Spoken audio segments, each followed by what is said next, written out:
الحمد لله وكفى وسلام على عباده الذين اصطفى أما بعد فأعوذ بالله من الشيطان الرجيم بسم الله الرحمن الرحيم قد أفلح من زكاها وقد خاب من دساها سبحان ربك رب العزة عما يصفون وسلام على المرسلين والحمد لله رب العالمين اللهم صل على سيدنا محمد وعلى آل سيدنا محمد وبارك وسلم اللهم صل على سيدنا محمد وعلى آل سيدنا محمد وبارك وسلم اللهم صل على سيدنا محمد وعلى آل سيدنا محمد وبارك وسلم محترم علماء کرام، معزز سامعین، میرے بزرگوں اور دوستوں اور پس پردہ خواتین،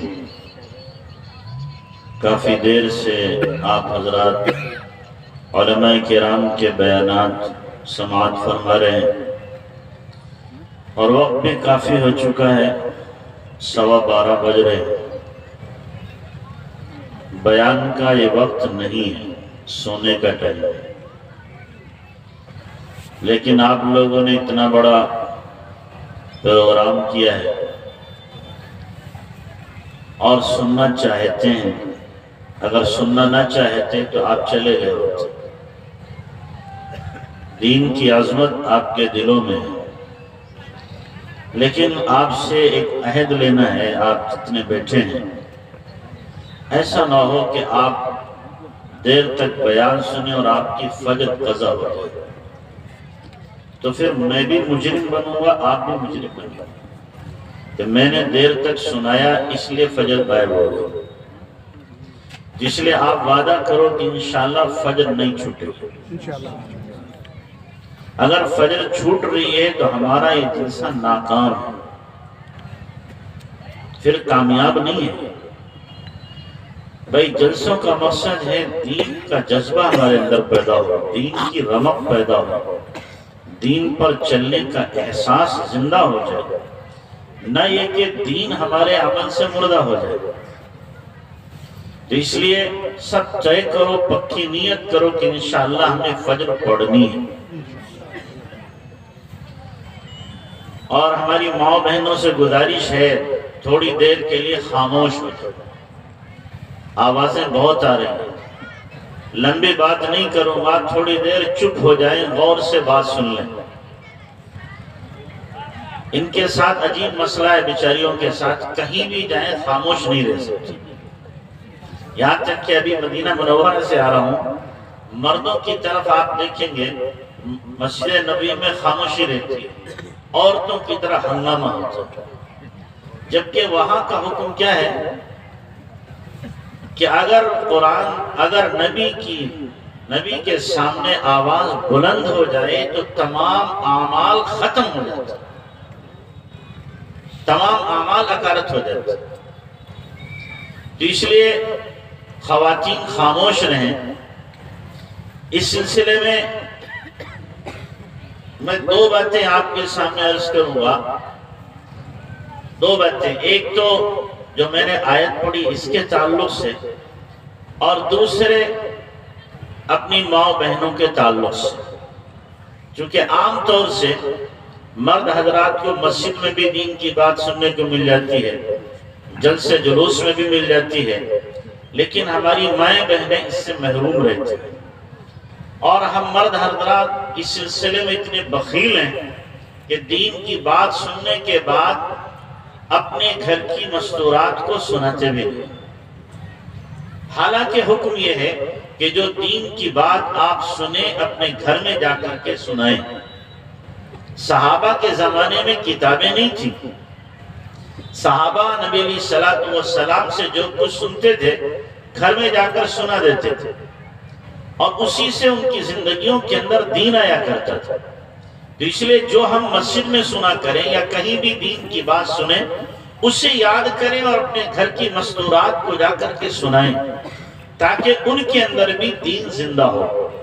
کتابیں ہیں دین کی، پڑھ کر کے ان کو سنائیں، اس لیے کہ بسا اوقات ایک ہی بات زندگی کو بدلنے کے لیے کافی ہو جاتی ہے۔ ایک بات سن کر کے آدمی کی زندگی کا رخ بدل جایا کرتا ہے۔ تو ہمیں اللہ تبارک و تعالیٰ نے دنیا کے اندر بھیجا، جناب رسول اللہ صلی اللہ علیہ وسلم کی امت میں اللہ نے ہمیں پیدا کیا ہے۔ اللہ تعالیٰ نے نبی علیہ السلام کو دنیا میں بھیجا چند کاموں کے لیے۔ ایسے تو پوری انسانیت کو بنانے کے لیے بھیجا ہے، ہدایت پر لانے کے لیے بھیجا ہے، لیکن مخصوص چند کام اللہ تعالیٰ نے گنائے ہیں کہ ہم نے نبی کو کس کام کے لیے بھیجا۔ حضرت ابراہیم علیہ السلام نے اللہ تبارک و تعالیٰ سے دعا کی، جب کعبۃ اللہ بنایا، کام پہلے کیا اس کے بعد دعا کی۔ جسے بیان ہوتا ہے، بیان کے بعد دعا ہوتی ہے، عمل ہوگا پھر دعا ہوگی تو اللہ قبول کرتا ہے۔ ابراہیم علیہ السلام نے کعبۃ اللہ بنایا، پھر اللہ سے دعا کی، ربنا وبعث فیہم رسولا، اے اللہ میں نے گھر تو تیرا بنا دیا ہے، کعبۃ اللہ بنا دیا ہے، اب اس کعبۃ اللہ میں عبادت کرنے والا بھی بھیج دے، یتلو علیہم آیاتی، وہ بھیج دے جو تیری آیات کی تلاوت کرے، وَيُعَلِّمُهُمُ الْكِتَابِ، اور کتاب کو سکھلائے، والحکمہ، اور دانائی کی باتیں بتائے، وَيُزَكِّيهِمْ، اور ان کا تزکیہ کرے، صاف ستھرا کرے، تمام رذائل سے پاک کرے، بری عادتوں سے ان کو چھٹکارا دلائے، اچھی عادتیں پیدا کرے۔ یہ کام اللہ تبارک و تعالیٰ نے ابراہیم علیہ السلام کی دعا کے اندر ذکر کی۔ پھر اللہ تبارک و تعالیٰ نے جب اپنے نبی کو بھیجا تو کاموں کی ترتیب کو الٹ دیا، فرمایا کما ارسلنا فیکم رسولا منکم رسولا یتلو علیہم آیاتہ ویزکیہم ویعلمہم الکتاب والحکمہ، جیسے کہ ہم نے تم میں سے رسول بھیجا جو قرآن کو پڑھ کر کے سناتا ہے اور تزکیہ کرتا ہے۔ یہاں تزکیہ دوسرے نمبر پر آ گیا، پہلی آیت میں جو دعا تھی وہ چوتھے نمبر پر تزکیہ تھا، یہاں پر اللہ نے دوسرے نمبر پر کر دیا کہ تزکیہ کرتا ہے۔ تزکیہ کسے کہتے ہیں؟ جس طریقے سے آدمی بیمار ہو جائے اور اس کے اندر بیماریاں پیدا ہوتی ہیں تو اب اس کو ڈاکٹر کی ضرورت ہوتی ہے، وہ ڈاکٹر کے پاس جاتا ہے، ڈاکٹر اس کا چیک اپ کرتا ہے، نبض دیکھتا ہے اور بتاتا ہے آپ کو بخار ہے، نزلہ ہے، یا سینے میں آپ کی تکلیف ہے، یا ہارٹ کی پریشانی ہے، یا فلاں ہے، اور وہ دوا چالو کر دیتا ہے۔ اب مریض کا کام ہوتا ہے دوا کھانا اور پرہیز کرنا۔ کوئی مریض دوا کھائے اور پرہیز نہ کرے تو ڈاکٹر چند دنوں کے بعد کہے گا آپ ٹھیک نہیں ہو سکتے، اس لیے کہ آپ پرہیز نہیں کرتے۔ دونوں چیزیں ضروری ہیں، دوا کھانا بھی ضروری ہے، پرہیز کرنا بھی ضروری ہے۔ اسی طریقے سے روحانی بیماریاں ہوتی ہیں، کسی کے اندر بغض ہے، کسی کے اندر تکبر ہے، کسی کے اندر دنیا کی بیجا محبت ہے، کسی کے اندر جو ہے حسد پایا جاتا ہے، لالچ پائی جاتی ہے، طمع پائی جاتی ہے۔ یہ اسی طریقے سے اس کے اندر اور بہت سی بیماریاں پائی جاتی ہیں، روحانی بیماریاں جن کو کہتے ہیں۔ کوئی بدنظری کا شکار ہے، کسی کے دل کے اندر ہر وقت دنیا کی ہرس بھری ہوئی ہے۔ اب یہ بیماریاں ہیں، ہم ان بیماریوں کو بیماریاں نہیں سمجھتے۔ یہ بیماریاں دور ہو جائیں، اس کو تزکیہ کہتے ہیں۔ تکبر ہمارے اندر نہ رہے، غرور ہمارے اندر نہ رہے، ریا ہمارے اندر نہ رہے، حسد ہمارے اندر نہ رہے، بغض ہمارے اندر نہ رہے، کینہ ہمارے اندر نہ رہے، غیبت کی بیماری ہمارے اندر نہ رہے، یہ چیزیں ہمارے اندر سے نکل جائیں، اس کو تزکیہ کہتے ہیں۔ جیسے عورتوں کے اندر کیا ہے، ایک بیماری عام ہے ریاکاری کی، دکھاوے کی بیماری ہے کہ عورت اگر کپڑا بھی پہنے گی، زیور بھی پہنے گی تو یہ چاہے گی اس کو دیکھ کر کوئی تعریف کرے۔ ایسی عورتوں میں بیماری ہے کہے کہ تان و تشنیع کی، تانا بہت زیادہ دیتی ہے، ناشکری کی بیماری، اور یہ اللہ کے نبی صلی اللہ علیہ وسلم نے بیان کی، میں نے نہیں، میں تو بتا رہا ہوں۔ حدیث بخاری شریف میں ہے، اللہ کے نبی صلی اللہ علیہ وسلم نے فرمایا میں نے عورتوں کو کثرت سے جہنم میں دیکھا، تو صحابہ نے پوچھا اللہ کے نبی کیوں؟ تو آپ نے فرمایا اس لیے کہ یہ اپنے شوہر کی ناشکری بہت کرتی ہے اور طعن و تشنیع بہت زیادہ کرتی ہے، زبان ان کی بہت لمبی ہے، زبان کیا ان کی بہت لمبی ہے، لڑائی ہوگی شوہر سے تو بیوی کی زبان نہیں رکتی اور شوہر کا ہاتھ نہیں رکتا، وہ زبان چلاتی ہے ہاتھ چلاتا ہے، دونوں طرف سے زیادتی ہوتی ہے۔ اگر وہ زبان چلائے یہ خاموشی سے سن لے اور بعد میں سمجھا دے تو جھگڑا ہی ختم ہو جائے، یا شوہر کو غصہ آئے بیوی خاموش ہو جائے، تھوڑی دیر کے بعد غصہ ختم ہو جائے گا۔ کہ میاں بیوی کی لڑائی دودھ کی ملائی، میاں بیوی کی لڑائی دودھ کی ملائی، ابھی 1 گھنٹہ لڑائی ہوئی نہیں گزرے کہ دونوں پھر ایک ہو گئے۔ تو اللہ کے نبی صلی اللہ علیہ وسلم نے فرمایا زبان کی بدتمیزی کی وجہ سے اور ناشکری کی وجہ سے اکثر عورتیں جہنم میں جائیں گی، اللہ حفاظت فرمائے۔ تو اس لیے اپنی زبان پر کنٹرول رکھے، یہ ایک بیماری ہے جو اللہ کے نبی صلی اللہ علیہ وسلم نے بیان کی ہے۔ اب اس بیماری کا علاج، جو علاج ہے اس کو تزکیہ کہتے ہیں۔ اب علاج آدمی یا تو یہاں کرا لے یا پھر قیامت کے دن اللہ کے علاج ہو جائے گا۔ یہاں علاج کرنا آسان ہے، وہاں علاج ہونا بہت مشکل ہے، وہاں علاج ہونا بہت مشکل ہے۔ اور یہ ایک اہم کام ہے جو جس سے ہم لوگ نابلد ہیں، ناواقف ہیں، جس کی طرف ہماری توجہ نہیں، اور اتنا اہم کام ہے کہ اللہ تبارک و تعالیٰ نے 7 قسمیں کھانے کے بعد بیان کیا۔ اللہ اللہ ہے، سب سے بڑا ہے، اللہ کوئی بات یوں ہی کہہ دے تو بھی ہمارے لیے ماننا ضروری ہے۔ آپ کا بڑا آپ سے کوئی بات کہے تو آپ سر جھکا دیتے جی ماننا، اور وہی بڑا قسم کھا کے کہے کہ میں اللہ کی قسم کھاتا ہوں یہ کام ایسا ہے تو آپ کہیں گے بالکل سچ ہے۔ اللہ تبارک و تعالیٰ جو سب سے بڑا ہے، 7 قسمیں کھانے کے بعد ایک بات کو بیان کر رہا ہے، تو وہ بات کتنی اہمیت اور کتنی تاکید اپنے اندر اور کتنی پختگی رکھتی ہوگی اور کتنی ضروری ہوگی۔ 7 قسمیں اللہ تبارک و تعالیٰ نے کہا، فرمایا والشمس وضحاها، قسم ہے سورج کی اور اس کی روشنی کی، والشمس وضحاها والقمر اذا تلاها، قسم ہے چاند کی جو اس کے بعد آ رہا ہے، والشمس وضحاها والقمر اذا تلاها والنهار اذا جلاها، اور قسم ہے دن کی اور جب وہ روشن ہو جائے، واللیل اذا یغشاها، اور قسم ہے رات کی جب وہ چھا جائے، والسماء وما بناها، قسم ہے سورج کی اور اس کے بنانے والے کی، وَنَفْسٍ وَمَا سَوَّاهَا وَالْأَرْضِ وَمَا طَحَاهَا، اور قسم ہے زمین کی اور اس کے بچھانے کی، وَنَفْسٍ وَمَا سَوَّاهَا، اور قسم ہے جان کی اور اس کے بنانے والے کی، جس نے اس کو درست کیا ہے، فَأَلْهَمَهَا فُجُورَهَا وَتَقْوَاهَا، اور پھر اس نفس کو، اس جان کو اللہ نے الہام کیا، دل میں ڈالا، نیکی اور برائی کا جذبہ پیدا کیا۔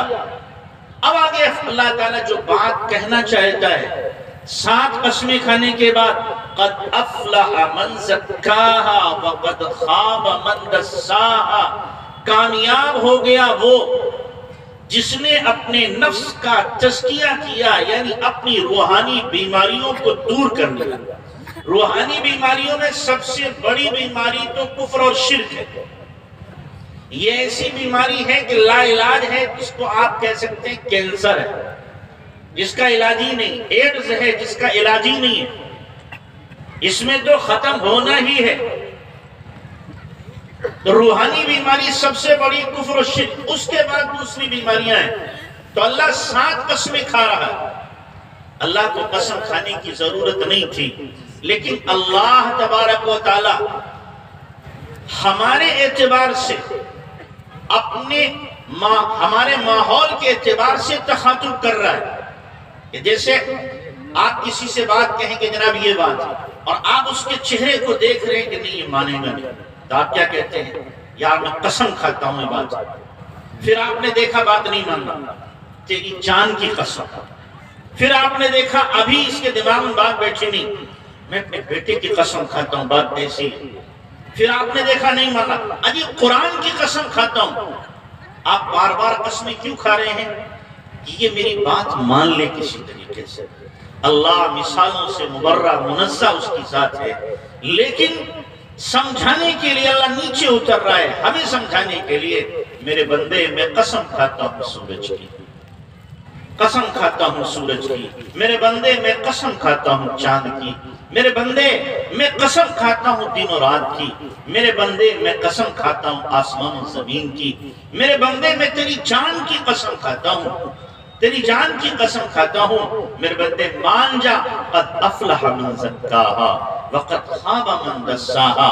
کامیاب وہ ہوگا، کامیاب وہ ہوگا جو اپنا تزکیہ کر لے گا، اپنی روحانی بیماریاں دور کر لے گا، وہ کامیاب ہوگا، اور جو روحانی بیماریاں دور نہیں کرے گا وہ تباہ ہو جائے گا، برباد ہو جائے گا۔ تو کتنا ضروری ہے یہ کام جس کی طرف ہماری توجہ ہی نہیں، ہمارا ذہنی ادھر نہیں جاتا کہ یہ بیماری ہے۔